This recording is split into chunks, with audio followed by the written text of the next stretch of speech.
मोहन और मोहित दो भाई हैं। मोहन बचपन से ही चालाक है और मोहित बचपन से ही अक्लकान था। इसीलिए उन दोनों के पिता हरिहर हमेशा चिंता में ही रहते थे, खासकर अपने छोटे बेटे को लेकर। मोहित मोहन से 2 साल छोटा था। मोहन जब 20 साल का हुआ तब हरिहर ने रुक्मणी नाम की एक लड़की से उसकी शादी करवा दी। ये देखकर मोहित भी अपने पिता के पास जाकर जिद करने लगा। पिताजी, मुझे भी शादी करनी है।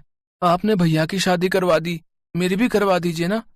बेटा, अब तुमसे कौन शादी करेगा? एक काम तो ठीक से नहीं कर पाता। मेरे जाने के बाद क्या खाएगा तू और बीवी को क्या खिलाएगा? वो मैं संभाल लूंगा, आप शादी करवा दीजिए ना। हरिहर 1 मिनट के लिए राजी भी हो गया, लेकिन मोहित ने ये होने नहीं दिया। उसने कहा, पिताजी, आपके बाद इस अकल के अंधे को मुझे ही संभालना होगा। इसे खिलाने पिलाने में मेरे पैसे खर्च होंगे, लेकिन मैं इसकी बीवी को नहीं पाल सकता। लंगर नहीं खोल रखा है मैंने। हे भगवान, मैं क्या करूं? अपने छोटे बेटे को मरने के लिए छोड़ दूं क्या? कुछ तरकीब तो सोचनी ही होगी। हरिहर ने मोहित के लिए एक नया घर बनाने का सोचा। मोहित ने कहा, मैं ज्यादा जगह नहीं छोड़ सकता। घर के पीछे बगीचे में बनाइए नया घर। अब वहां? लेकिन वहां तो कुआं है बेटा। फालतू का कुआं कब से बंद होकर पड़ा है, उसे तोड़कर उसके ऊपर ही घर बनाइए। मैं और जगह नहीं दे सकता। कुछ दिन बाद मेरे बच्चे होंगे, उनके लिए जगह तो चाहिए ना। हरिहर ने बहस नहीं की। हरिहर के पिता जमींदार के घर पर हिसाब किताब लिखने का काम करते थे और उसके बाद से हरिहर के पिता ने इस कुएं को भी बंद कर दिया। तब से ये कुआं ऐसे ही पड़ा हुआ है, उधर कोई जाता भी नहीं है। मोहन ने अपने सगी भाई को सिर्फ उतनी ही जगह दी।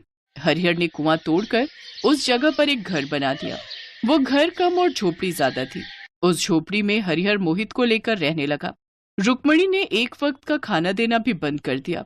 हरिहर ने बड़े दुख के साथ मोहित से कहा, अब मोहित बेटा, मुझे लगता है बहुत जल्दी मेरा बुलावा आ जाएगा। तुझे अकेले ही रहना होगा। नहीं पिताजी, ऐसा मत बोलिए ना। आपके बिना मैं कैसे जिंदा रहूंगा? कैसे भी करके रहना पड़ेगा बेटा। मोहन से मेरा भरोसा उठ गया है। अब सब कुछ भगवान भरोसे है। और उसी रात जब हरिहर सोया हुआ था, एक सांप ने उसे काट लिया और नींद में ही हरिहर चल बसा। सुबह मोहित ने ये देखा और रोने लगा। पिताजी, ये क्या हो गया? घर के अंदर सांप कहाँ से घुस आया? पिताजी, नहीं। हरिहर का अंतिम संस्कार किया गया। उसके बाद रुक्मणी ने मोहन से कहा, सुनो, अभी भी वक्त है। 4 लोगों को बुलाकर बंटवारा करवा लो। बाद में तुम्हारा भाई ज्यादा हिस्सा मांगने लगेगा तो क्या होगा? हाँ, तुमने सही कहा। मैं आज ही इंतजाम करता हूँ। मोहन गांव के लोगों को बुला लाया और बंटवारा कर डाला। तभी सुन लो, पिताजी ने वो नया घर मोहित को दिया है और ये पुराना घर मुझे दे दिया है। लेकिन भैया, मोहित जो है जिंदगी भर उस छोटी सी झोपड़ी में कैसे रहेगा भाई? क्यों नहीं रह पाएगा? उसकी तो शादी भी नहीं होगी। एक आदमी के लिए वो झोपड़ी काफी है। मोहित को इन सब चीजों से कुछ फर्क नहीं पड़ता था। वो अभी भी अपने पिता के शोक में डूबा था। सबके सामने बंटवारा हो गया और मोहन खुशी खुशी अपनी बीवी को लेकर रहने लगा। दोनों ने मोहित से हाल पूछना भी बंद कर दिया।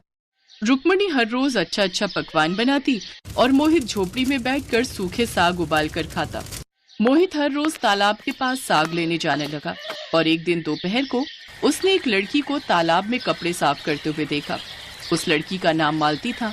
मालती गांव की ही लड़की थी। वो अनाथ थी और लोगों के घर पर काम करती थी। मालती ने भी मोहित को देखा।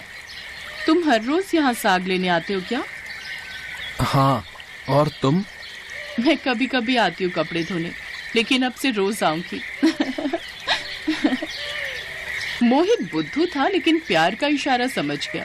दोनों हर रोज मिलने लगे और दोनों में प्यार बढ़ने लगा। मोहित ने मालती से कहा, मालती, तुम मुझसे शादी कर ले। अच्छा, बहुत शौक है शादी का। शादी के बाद मुझे रखोगे कहाँ? उस झोपड़ी में? और खिलाओगे क्या? सूखे साग? क्यों, तुम मेरे साथ सूखा साग नहीं खा सकती? खा सकती हूँ, लेकिन सच बताऊं तो इस दुनिया में पैसा ही सब कुछ है। कुछ करो मोहित, काम धंधा ढूंढो, फिर हम दोनों शादी करेंगे और कहीं दूर चले जाएंगे। मोहित काम ढूंढने लगा, लेकिन गांव में सभी को पता था कि मोहित से कोई काम होता नहीं है, इसीलिए किसी ने भी मोहित को काम नहीं दिया। ऐसे ही कुछ महीने बीत गए। मोहित की झोपड़ी के अंदर कभी कभी सांप घुस आता था। मोहित खिड़की बंद करके सोता, तब भी सांप आ जाता था। इस बात से भी मोहित बड़ा परेशान था। ये सांप कहाँ से आ रहा है? ऐसे घर में मैं मालती को कैसे रखूंगा जहाँ हर रात सांप घुस आता है? लानत है मुझ पे। कोई काम भी नहीं मिल रहा है। देर रात हो गई थी। तभी मोहित ने देखा कि एक सांप घर के कोने में बैठ गया। मोहित ने एक लाठी से सांप को हिलाया और वो सांप डरकर खटिया के नीचे चला गया और एक गड्ढे से जमीन के अंदर चला गया। ये सांप तो जमीन के अंदर चला गया। ये जमीन नीचे से खोखली है क्या? ओह हाँ, यहाँ तो कुआं था। जरा देखो तो, इस सांप को यहाँ से बाहर निकालना ही होगा। मोहित ने उस गड्ढे के अंदर झांका और उसे कुछ चमकीली चीज दिखी। मोहित ने लाठी घुसाई और लाठी में अटक कर जो चीज बाहर आई उसे देखकर मोहित के होश उड़ गए। अरे, सोने का हार! ये तो कमाल हो गया। सोना मिला है मुझे।